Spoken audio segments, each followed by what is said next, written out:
Assalomu alaykum. Biz bugun sahna so'zi panining kelib chiquvi, metodikasi ham strukturalari haqidagi video sabog'imizda sizning nazaringizga sunamiz. Sahna so'zi panining rivojlanuvi hamda uning yaratılığı chegaralari haqida suhbatlashganimizda biz tikelik insoniyat turmushining yaratılığı bilan birgalikda o'zimizning qadamlarimizni basaymiz. Sababi insoniyat turmusida har doim so'z eng birinchi o'rinda egallagan.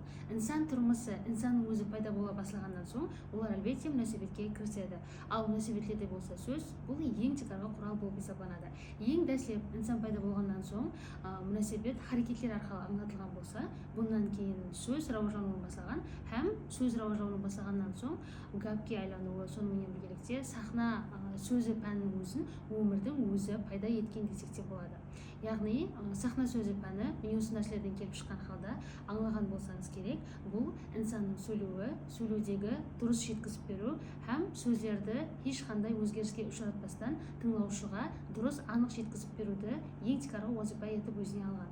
So'nglikdan da sahna so'zi panini o'rgangan vaqtimizda insoniyat yaratılığı bilan birgalikda o'rganishimiz to'sindan emas. Sahna so'zi pani juda ko'p narsalarni o'z ichiga oladi. Ularda o'qituvda da metodikada da ko'plagan narsalar bor. Ya'ni sahna so'zi pani bu chegardan ikki bo'lib o'rgatiladi. Ularning birinchi bo'limi sahna so'zi texnikasi bo'lsa, ikkinchi bo'limi ko'rkam o'quv. Bular bir-birining ajralmas bo'lagi. So'z insoniyatning turmushining ajralmas bo'lagi bo'ladigan bo'lsa, ayni bu narsalarda sahna so'zi panining o'qituvida ulardagi strukturalarda da biz bir-biridan ajrata olmaymiz. Ya'ni eng birinchi sahna so'zi texnikasini oladigan bo'lsa, ularning o'zida arnovli 5 babga bo'linadi. Bunisi iri 5 komponentning birinchisida artikulatsiya, diksiya, orfoepiya, dem hamda davos o'rganiladi. Bularni bir-biridan ajratib bo'lmaydi, sababi izbezlikda rivojlangandan so'ng sahna so'zidagi eng rivojlangan davos shimlashimiz mumkin.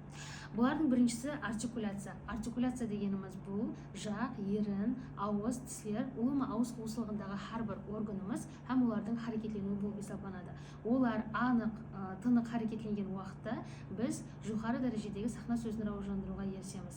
Sababi har bir so'ylab o'tirgan vaqtimizda bu bizning so'ylav organlarimizning barlig'i, ularning ichida og'iz, yerin, til, jaq hammasi qatnashadi. Al ularda rivojlantirish uchun bo'lsa, bizlarga aralashma sinovlar kerak bo'ladi. Negizi sahna so'zining eng birinchi narsalaridan biri bu o'zini sinovi uslab qalblashtirish bo'lib topiladi. Ya'ni sahna so'zida har bir a'zo uchun sinovlar yaratilgan. Ularning birinchisi yerin sinovlari, og'iz sinovlari, jaq, tiz, til sinovlari bo'lib hisoblanadi. Al hozir bo'lsa sizlarning diqqatingizga studentimiz tarafidan birgalikda newsi sinovlarni eslab ko'rsatamiz. Demek hozir studentlarimiz yordamida amaliy sinovlarni ko'rib chiqamiz. Buning uchun bo'lsa bizga newsi to'pardagi studentlarimiz kerak bo'ladi. Hozir biz birgalikda artikulatsiya sinovlarini izlaymiz. Artikulatsiya bilasizlar, bu sinovlarga birinchidan jaq, til, tiz, yerin sinovlar kiradi. Hozir newsi sinovlarning barlig'ini birgalikda izlaymiz. Birinchi jaq sinovlaridan boshlaymiz. Buning uchun jag'imizda barincha ashiq shovib izlaymiz. 20 marta. Ketdik.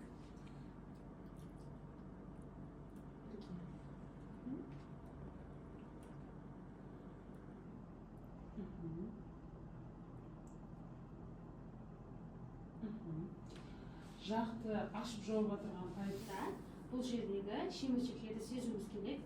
Ашылып жауылған уақытта оларда hareketке келеді. Істейміз.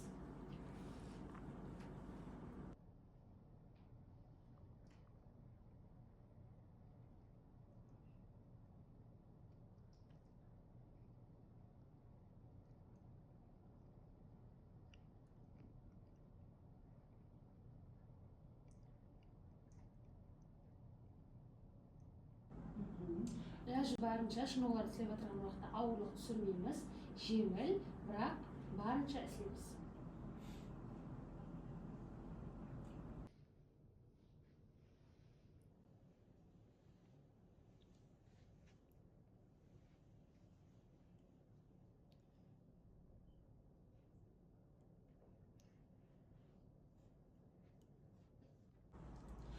енді екінші Шынуға өтеміз. Бұл да жақпен байланысты шынуғы.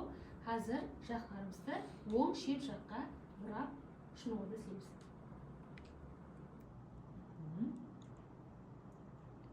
Бұл да жақтарымыздың ашылуына һәм harflerдің анық шығуына жәрдем береді.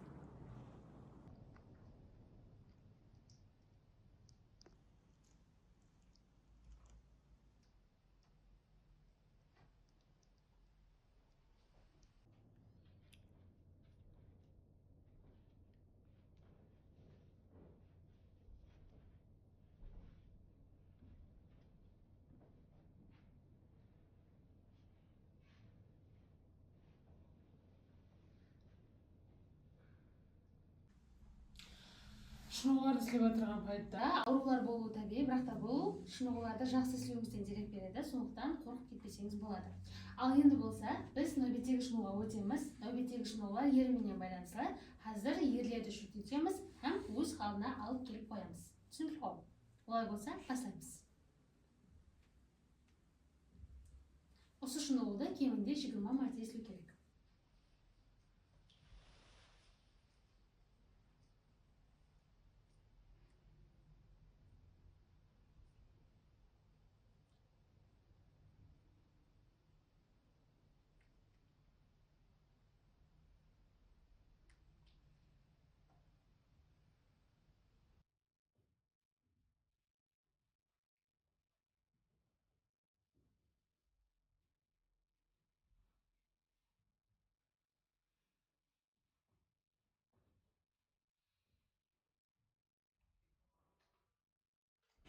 Ал енді болса, ерін шынығуларын давам етеміз. Қазір ерлерді тараймыз, астыңғы ерін, соң үстіңгі ерін. Бұл шынығулар асты 10 мәрте, үсті 10 мәрте ісленеді. Кеттік. Бұл шынығуларда харфлерді анық айқын жеткізіп беруге жәрдем береді.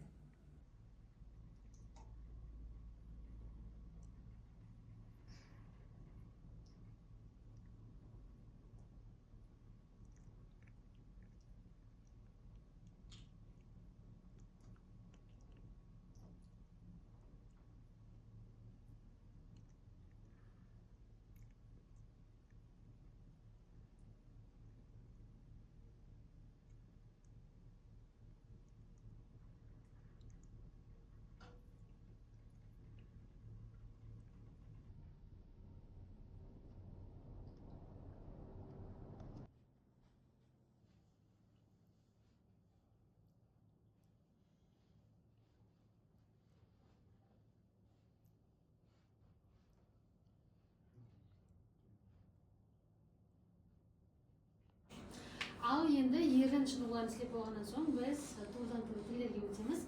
Тілдер үшін сахна сөзінде жүзде көптеген шынығулар бар. Қазір олардан бірін істеп көрсетеміз. Тілдерді барынша шығарамыз. Негізі идеал халда бұл екі шекем түсуі керек. Соған шекем шынығулармен бірге алып барамыз. Тілдерді барынша шығарамыз, кіргіземіз. Бұл шынығуда кемінде 10 мәрте ісленуі тиіс.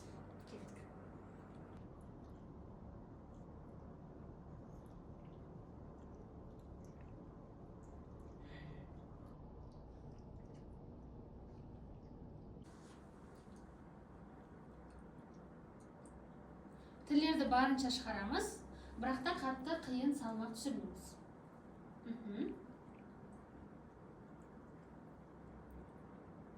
Тіл шынығулары сахна сөзінің негізгі шынығуларынан бірі болып есептеледі. Себебі біздің әрбір сөзіміздің шығуы тілге тікелей байланысты.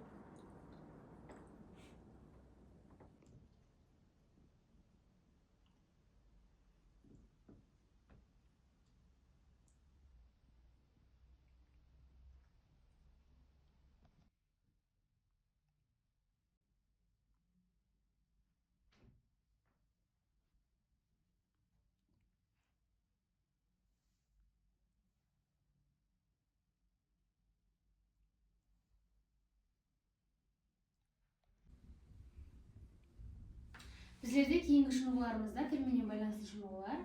Ал енді болса, тілдерді орт ішінде, яғни ауыз босылғанда ашпастан, оларды айландырамыз.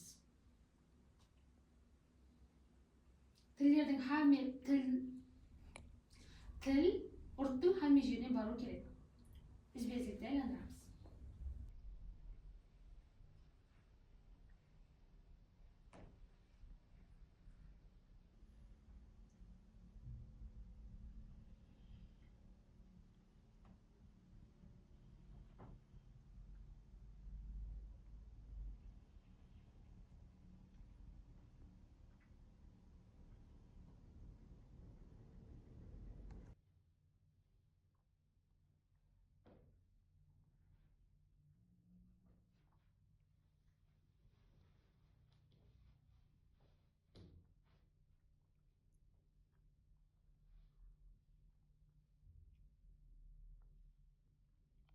Ендігі шынығуымызда тілменен байланысты.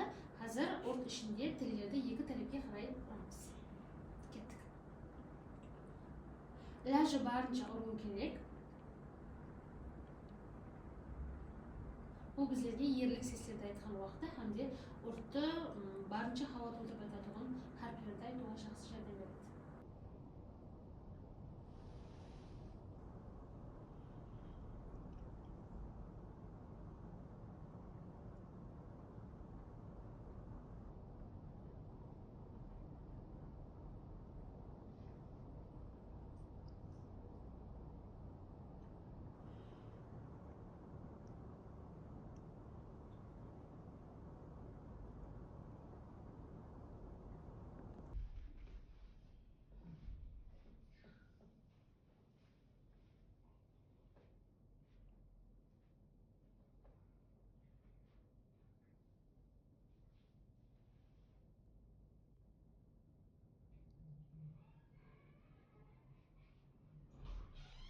Ал енді болса резонаторлармен істейміз. Бұл жерде бізге көкірек қапесі арқылы шынығуымыз жәрдем береді.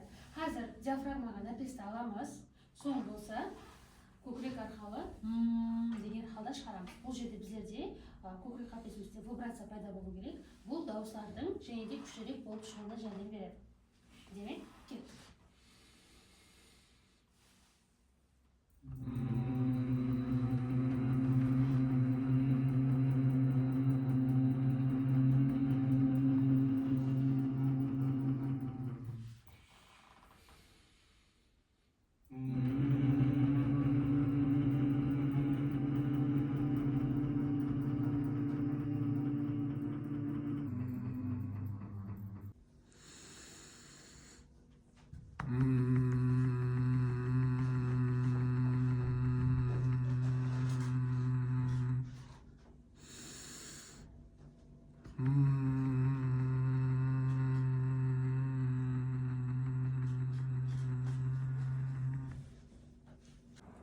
Жаңа енді дауыстарымызды шығармай тұрып істеген болса, енді болса, осы нәрсені дауыстар менен бірlikte серпіп көреміз. Бұның үшін болса, сахна сөзінде біздерге дауысты сессия жәрдемге келеді. Қазір дауысты сессиядан пайдаланған халда харфлерменен дауысымызды барынша жеткізуге харекет етеміз. Бұнда және біз диафрагмаға жүземіз, диафрагмада нәпес аламыз, демлерді ұстап тұрған халда барлық сессиямызды ма, ме, ми, мо, му сөздеріне алып келеміз. Түсінікті ғой? 1, 2, 3 басалып. 마, ме, 미, 모, му, ми. Takrarlaymiz. 마, ме, 미, мо, му, ми. 마, ме, 미, мо, му, ми. Көтереміз.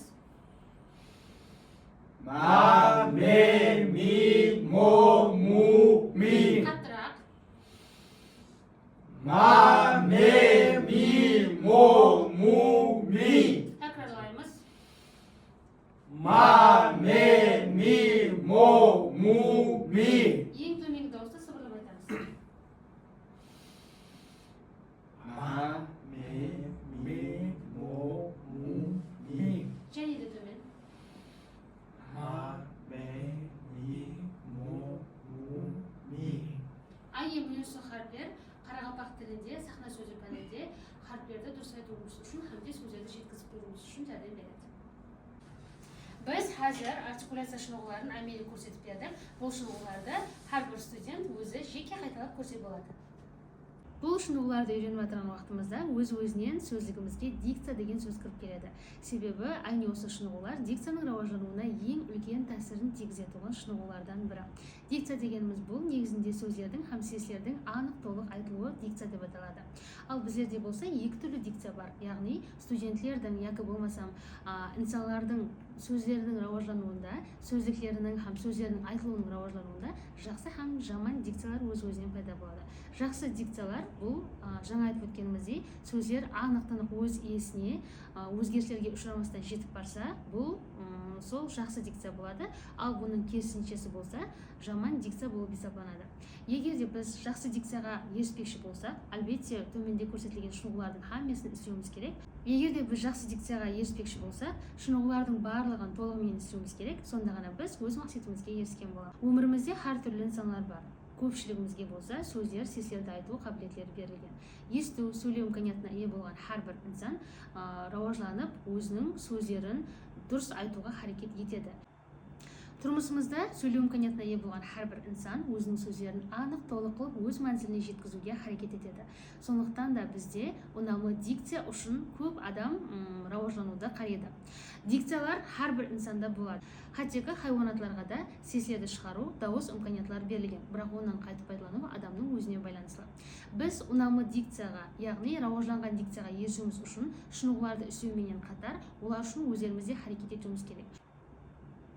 Тұрмысымызда егер аңлайтұғын болсаңыз, инсанлар арасында ш, з, р һәм басқа да көптеген харфлерді айта алмайтұғын дефекті бар инсанларды ұшыратамыз. Ал оларды жақсы сөйлеуге бағдарландыру бұл негізінен сахна сөзі пәнінің тикары болып есептелінеді. Яғни демекшімен сахна сөзі пәніндегі көптеген шынығуларды істеп, сіз өз мақсатыңызға ерішуіңіз мүмкін һәм анық дефекттерді кетіру үшін міне осы сахна сөзі тикар болып есептелінеді. Сахна сөзі пәніменен тұрақты түрде шұғылданған инсанларда дефект болмайды һәм сіздің сөзіңіз өз мәнзіліне жағымлы, сонымен бірге күштірек һәм әлбетте естіген инсанның құлағында қалып кететіндей дауыстарды пайда ету имканиятына иесіз. Сахнада актер өзіне берілген рөлді жетік атқарып беру үшін әлбетте сахна сөзіне жүгінеді. Сахна сөзі рауажланған актер ең жақсы актерлерден бірі болып есептелінеді. Актер бұл көп қырлы болу керек. Оның ең тикарғы вазипасы сахнаға шыққаннан кейін атқарып отырған рөлін, ондағы әрбір сөздерді тамашагөй залының ең соңғы отырған тамашагөйге де жеткізіп беру керек. Бұл оның ең тикарғы вазипаларынан бірі болып есептелінеді. Әлбетте бұның үшін күш керек, әлбетте бұның үшін дауыстың тембрі керек һәм әлбетте жақсы рауажланған сахна сөзі пәнінің методтары керек болады. Апай тұрмысымызда біз дауысларды толық жеткізіп беру үшін, оларды көтеріңкірек ету үшін біз барынша бақырып яки болмасам тамақларымызды, дауысымызды шығып отырған уақытта хрик пайда етіп аламыз. Әлбетте бұл сахна сөзі пәнінен, оның методтарынан хабар жоқ инсанлар. Ал егерде біз сахнада яки болмасам апай мысал актерларды алып қарайтын болсақ, жаңа ғана айтқан структура бойынша ең ақырғы тамашагөйге жету керек болса дауысы, олар өздерінің дауысын ешқандай күшлерсіз, өзін қинамастан беймәлел өзінің даусының күші тембрі арқылы жеткізіп бере алады. Әлбетте бұлардың барлығы сахна сөзі пәні арқылы қалыптасады. Бүгін біз сіздермен дикция һәм артикуляция хақында, сахна сөзінің пайда болуы, сонымен бірге структуралары хақында тоқталдық. Бұлардың жаңа айтқанымдай бұндан басқа да 3 бөлімі бар, һәм де бұнан кейін көркем сөз өнерлері бар. Бұлар хақында болса, несібетте ендігі сабақтарымызды және сөйлесеміз. Аман бол.